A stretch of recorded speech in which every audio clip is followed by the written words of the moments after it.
Hey everybody, welcome back to the Meaning Movement. Thank you so much for listening.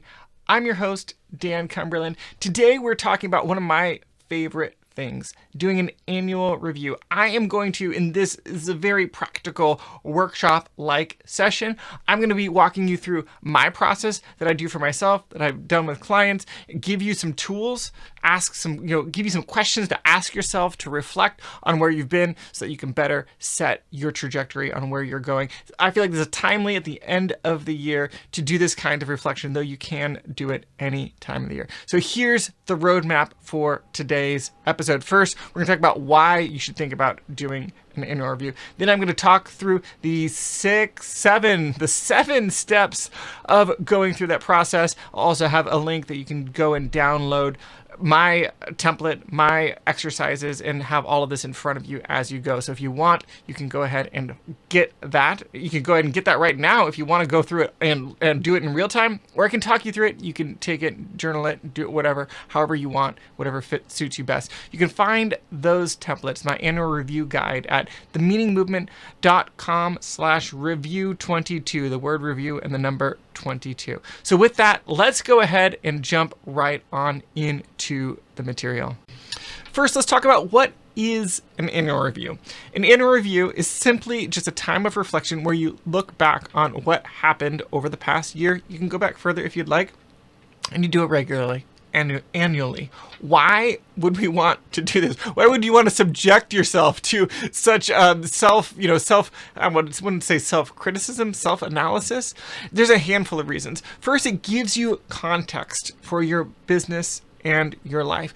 If you've had a year like me, 2022 has been, I would say, at its best, it's been crazy. At its worst, it's been a dumpster fire or a train wreck. It's been a hard year.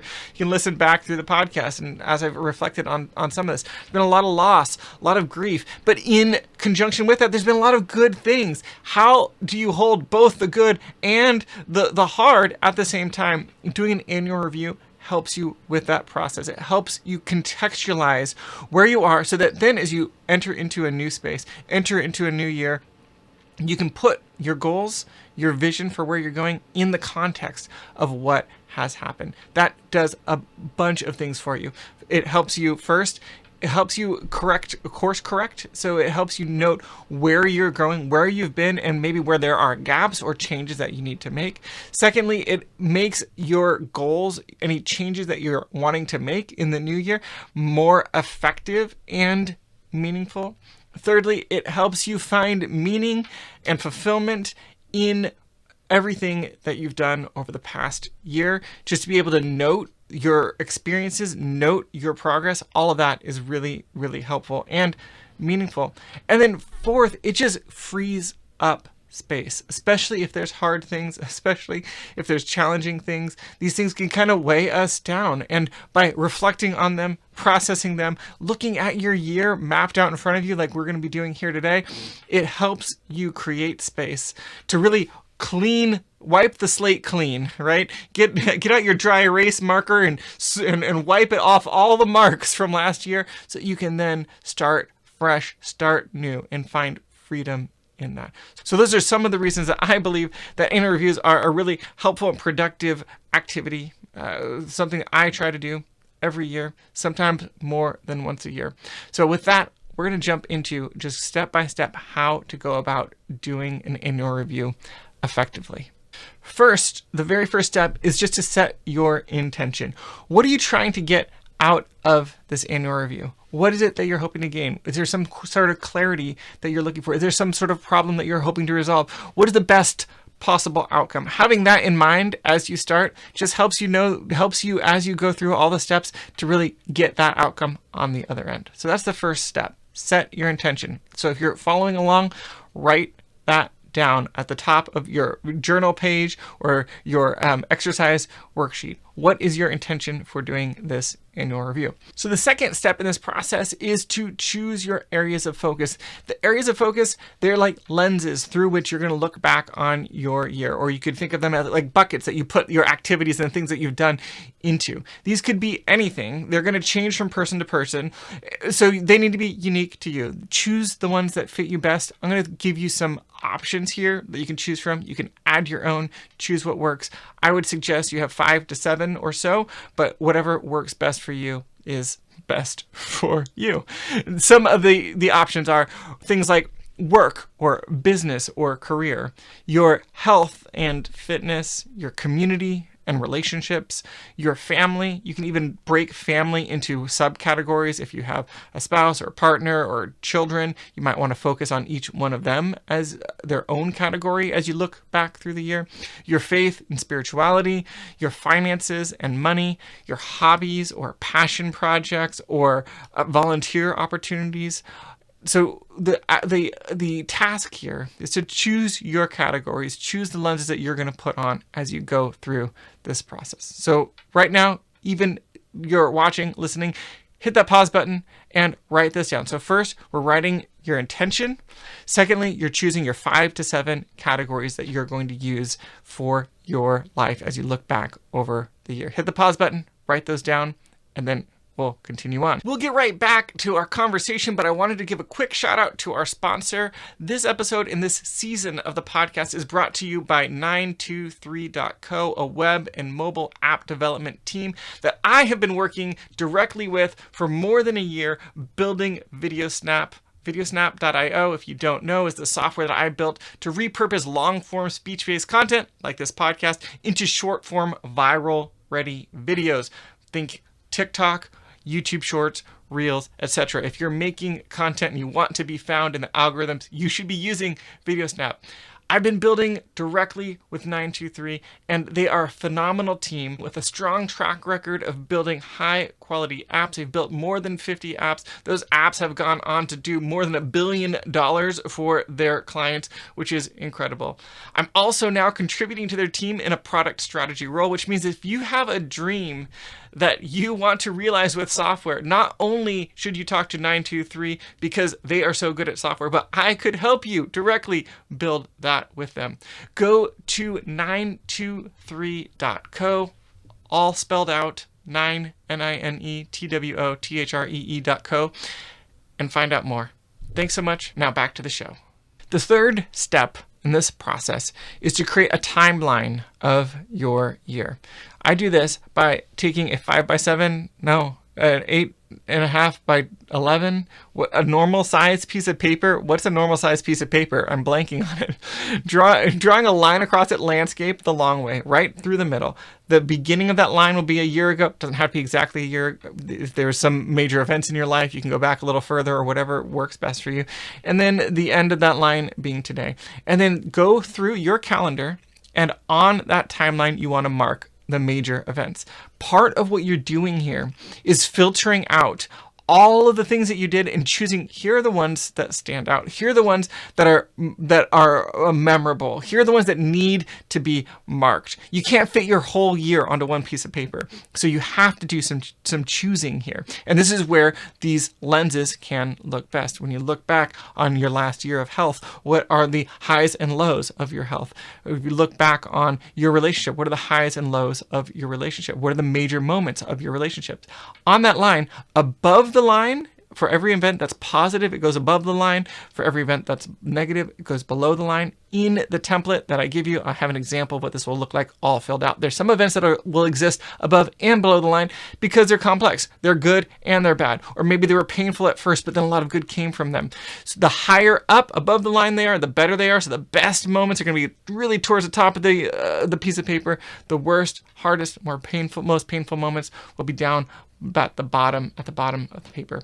So your task now is to try on each one of your lenses. First, you can just use your general category. Just think through all of life. Go back through your calendar, go back through the photos on your phone, or however you want to recall and jog your memory, and put your events onto this timeline. Again, you can't put everything, so you have to choose. And the act of choosing is the point. It's hard to choose, but it's part of the exercise. All of it needs to go on one sheet. After you go through once, go back again with your different lenses in mind, with your relationship, with your business, with your finances, with your health and fitness, with your faith and your spirituality, with your hobbies, your volunteering, whatever categories you chose in the last step, go through again and mark those on the sheet. At the end of this, the end product, you'll have a bird's eye view of where you've been over the last year. So you can quickly see, here's the contours of my last year of journeying around the sun. And then from there, we can dive deep and ask a few questions, do some analysis. And that's what we'll get to in the next step here. So go ahead and just hit the pause button and do that right now. You can keep listening, but I want to invite you to work along with me as you go. So now that you have your timeline, so first, just to go through the steps. First, we set our intention. Secondly, we chose our categories. Thirdly, we created this timeline. Now we have this bird's eye view of the last 12 months. The next step is to go through and just do some reflection. Just what do you notice as you look at your year?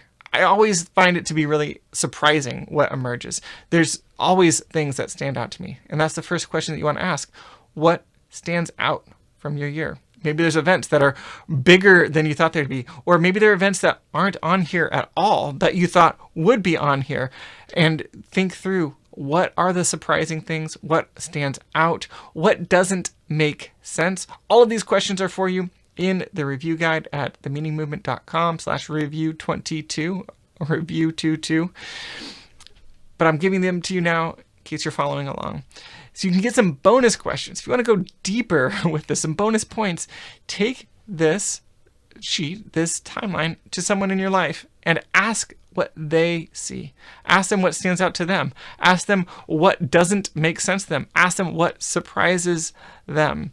And often you'll find all kinds of new insights that emerge because we can't see the forest for the trees to some degree with our own life. So to get someone else's perspective, they might be like, say things like, I am really surprised that that event that I feel like should be really painful and negative, you put as a really positive event. Tell me about that. It can take you to some really surprising places. So go and share this with someone if you really want to dive deep and see what their feedback is, or just go through and do it yourself.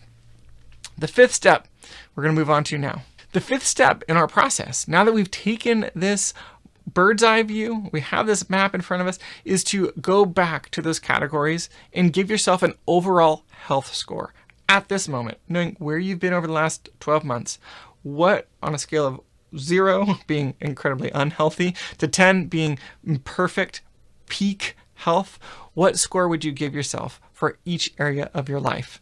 Looking back, having lived the year that you live and where you are right now. What this is doing for us is it gives us some areas to focus on as we move into the next year. So maybe your health and fitness, you've been doing really well, you're really fit, maybe that's a 10, but maybe you haven't been spending as much time with your family as you would like, or not quality time, or you've been fighting too much. So maybe that's a 5 or a 4 or whatever it might be.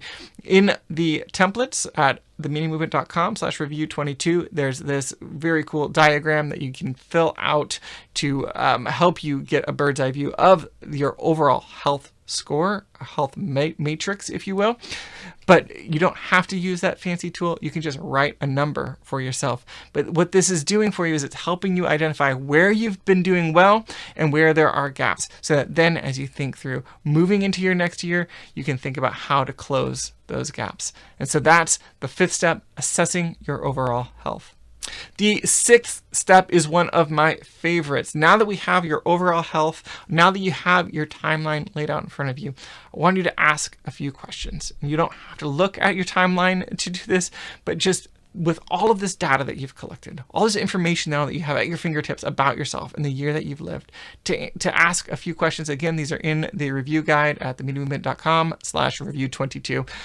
What do I wish I had more of in my life? In the year that you just lived? What do I wish I had less of? Maybe it's less pain. Maybe it's less stress. Maybe it's less anxiety. If I had to live this year on repeat, how would that feel? What needs to be marked? So looking at your timeline, what are some momentous occasions, both positive and negative? What needs to be celebrated? Maybe a milestone that you passed that didn't get the attention that it deserves. What needs to be resolved? Maybe some tension in a relationship that's just still hanging over your head. What needs to be grieved? Is there some loss that's happened, some pain that you've been through that you haven't allowed yourself to fully feel? And what needs to be changed? So take some time, reflect on those questions. Again, they're all in the review guide. And you, by doing this, after you've done all of this reflection, this can give you some specific places to go as far as taking this review, making it more than just an activity or exercise that you're doing to get some perspective, but to really help clear the slate, create space, find more freedom, and make better goals for yourself in the new year so that you can, a year from now, be living your best life is really the goal, to be living the best possible life that you can be living with the constraints that you currently have. So that is that 6th step, reflect. The 7th step is very simple. It's starting to then look at the future and ask this one question: what do you want to be different 1 year from today? And with all the data that we've collected, you should have some pretty quick answers. But you go ahead and think through it in each category of your life. If there's anything that you want to be different, maybe you say nothing. Maybe you say my life has been great. But based on your answer here, what you're establishing is the gap from the life that you've lived and the life that you want to have, the business that you've been running and the business that you want to be running. And that gap then becomes the basis of the goals that you are going to be setting and resolutions, however you want to think about it, moving into the next year. I would hope to do a whole another session just around goal setting, but this should give you a really good baseline so that the goals that you're setting are contextualized, they're directly correlated to where you are right now and the life that you've been living. If this is helpful, I would love to hear from you. Regardless, just go ahead and send me an email, dan@themeaningmovement.com. I'd love to hear how this lands with you. Follow me on LinkedIn or reach out to me on Twitter @Dan_Cumberland. You can find me everywhere. I want to know how this resonates. This is something I've been workshopping in my own life for the last 15 years. My wife and I have been doing this, though it is much harder to do now with kids to get the time to really dedicate to doing this kind of a process. But it's always such a fruitful activity. So I hope that you'll take it, you'll run with it, you'll apply it to your life, and please reach out to me and let me know how it goes and where it takes you. Thank you so much for listening, so much for watching. Hit that subscribe button and leave a rating and review if you're listening in a place where you can do that. On iTunes or Apple Podcasts, Spotify, Amazon, all of those are incredibly helpful. I'll be back with you in just a few days. Enjoy your holidays. Take care.